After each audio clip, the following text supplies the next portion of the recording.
fathers would get like every other weekend.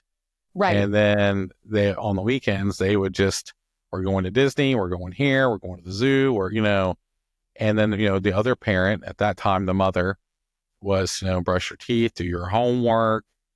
And, now it's kind of, I have cases where that's totally reversed, and fathers have been bought in, to the mix. But yeah, there's definite times where in the cases we see hostility and resentment.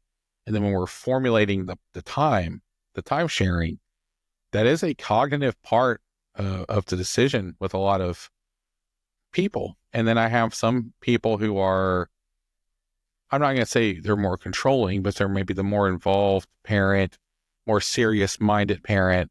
And I've seen them try to say, I'll take every school day and I'll give them every weekend. And I have to, kind of back off of that logic and say, hey, let's think about this just for a minute. You're going to want to take your, children to the circus on the weekend, or you're going to want to have some quality time.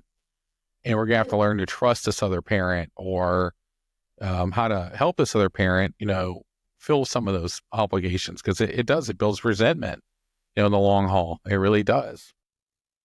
Absolutely. And how, like you said, how do you navigate that where if you don't necessarily trust the other parent to be the glue, but then you get mad at them when they get to be the Disney parent, how do you pull yourself out of that enough to see what is going to be beneficial for the child? And that's a really difficult thing for someone to do.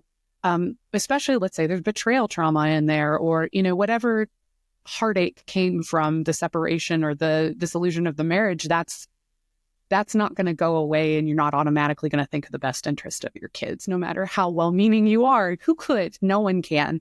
And so a lot of that kind of back and forth with the dynamic, well, you know what? I'm the parent that's the absent father, and the hypercritical mom is kind of like our version of the Disney dad, where it's, dad never was really around until he wanted to be. That's generally what we have too.